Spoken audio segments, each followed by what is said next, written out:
ronco do caralho. Ítalo dormindo. Ele disse que não ronca. Se liga, galera. E tá aí pancada tomando um. Ainda falta meio. Sei não. Tomando um negocinho.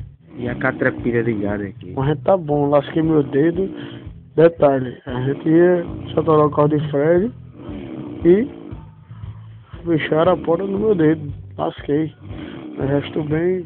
Tranquilidade. Não estou bem. Graças a Deus.